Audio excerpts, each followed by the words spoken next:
If you are looking for a job at the moment, if you're feeling stuck in your career at the moment, if you are wanting to start your business, do something amazing with your career this year, wherever you are at, I might have just the thing for you.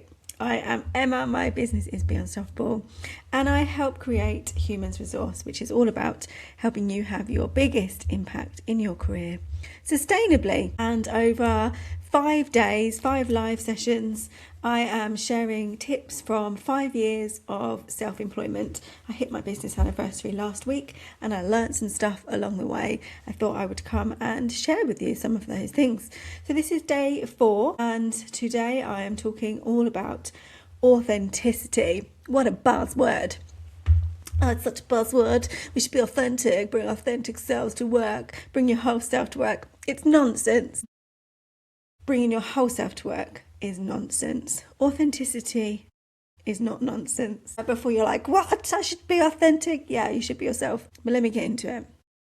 So I coach women, predominantly in HR, women in leadership. And some of those women will come to me because they want to start their own business and they want to, do something on their own terms and create the impact in their career that they want to. And one of the consistent fears that will come up through those conversations, through those coaching conversations is, I just don't want to have to sell myself. Sales are cringy. I don't want to have to sell myself. And believe me, do I relate? Because I had the same thing when I started my business as well.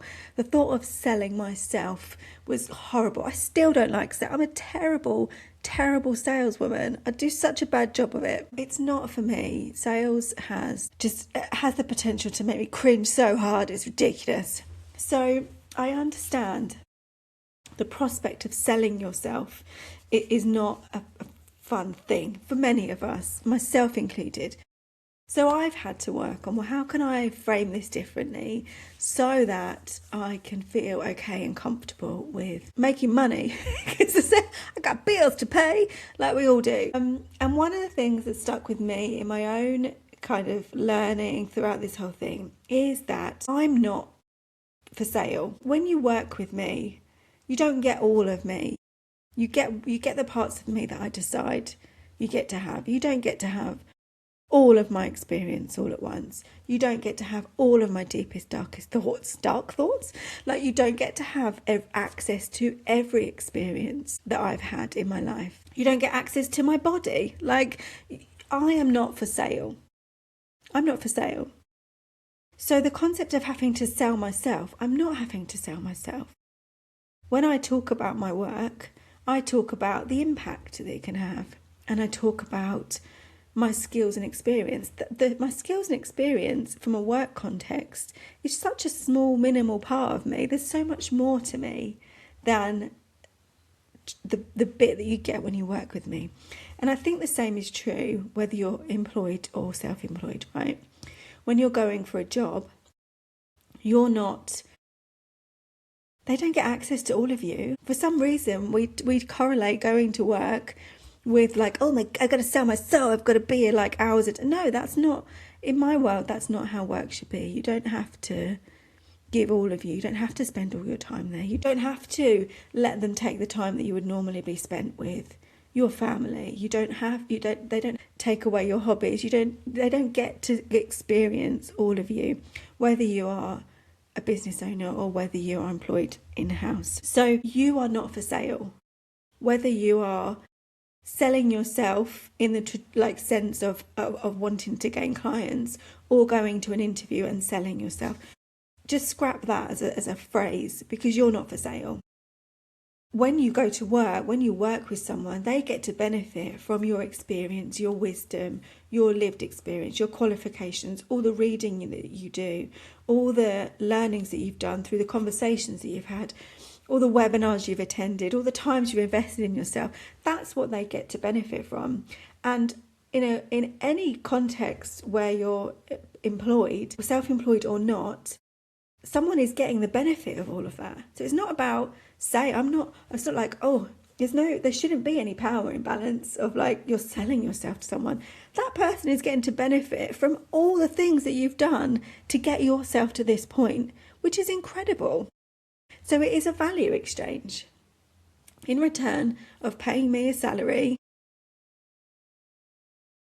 you get to experience all of my experience. You get to have that. That's a value exchange. That's a really big mind shift that you have to make when you're self-employed, but it is accessible to you when you're employed in a role as well. So when you're working with someone, they don't get all of you. You're not for sale. But what I do know is the version of me that I express on LinkedIn, in my emails, in my work. That's the most me I'm willing to give. I'm not, when I come on here, pretending to be someone else. In my work, I felt for a long time when I was employed in a role that I had to be something to fit in, to match the version of success. I'm really comfortable now that that's when I show up in here, when I do my silly TikToks, when I swear, that's me. It's me. That's the version. I can't be anything other than me. And what I am also really comfortable with is alienating some people. I am not going to be for everyone. I'm so okay with that. I'm so okay with that.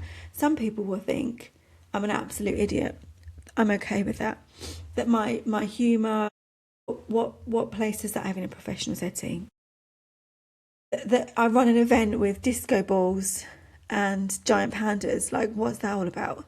For me, incredible. Why would you not have disco balls at an event?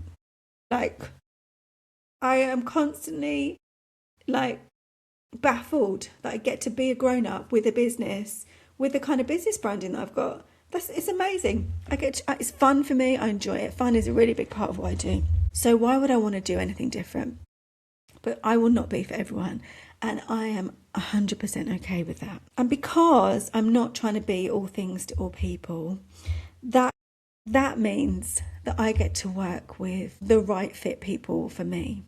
So when I show up on here, giving you what I'm willing to give you of me, you don't get to hear everything that goes on in my life. I will share things where I think there's relevance and where there's something in it for other people. Very comfortable with doing that. I believe in sharing stories. I believe in sharing vulnerabilities, because when we do that, we realise that we're not isolated and we're not alone in those things. And sometimes we internalise things far too much, make it an us problem. So where I can share and where I feel comfortable sharing, I will do. I don't give all of me, but the bits that show up mean that the right people are attracted to me. And I get to work with some really, really cool people. Like, I signed a client yesterday and we were both like, yay, like proper actual shaking our hands because we were so excited about it.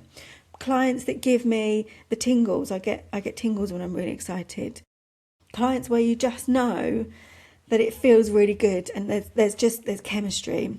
That would not be possible were it not for me showing up as the most authentic version of me to the extent that I'm willing to give externally. So I can only achieve that because I show up as I am. And if you are on the job market at the moment, if you are looking to make a move in your career, if you are looking to start a business, then I believe that the same applies to you. If you can reframe that relationship, that working relationship, to this person is getting to get value from me. I have all the skills that they need to make a transformation if it's coaching that you're doing. To build a happy workforce, like build an engaged, productive workforce if you're in-house. You have those skills and that company is going to benefit from you. So you cannot please all people. If you're going for jobs and getting rejected from them, and you showed up as your most authentic version of you that you're willing to give, then it was never the right fit. It would never have been the right thing for you.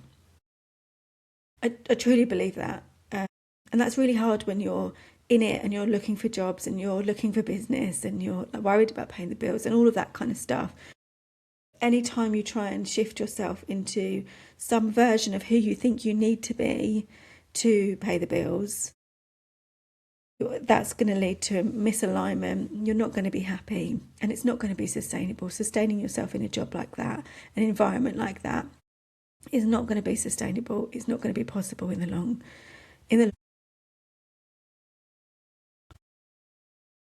Stop trying to please all people. I know in HR in particular, we are expected to keep everyone happy. It's not possible. It's not possible. That is an unreasonable expectation of people, and it's definitely not one that you should be internalizing and carrying with you in your job. And if you're looking for a business, just do something today that feels really like you, feels a little bit like, oh, I'd never normally do that, and see what it feels like. See what it feels like when people get to experience the fullest version of you that you're willing to give into the world. And every day I like to leave you with something to take away. And today I'm going to drop the link to my notebook. So I created some appropriately sweary notebooks, because why not? If you come to my event, you tend to get one of these each time you come up with it. Some like slogans on there that, I'll go and have a look. They're great. I'll link to those below. Let me know if this has been useful, and let me know if you try something out today that feels authentic, feels a little bit brave, and let me celebrate you, because that is awesome.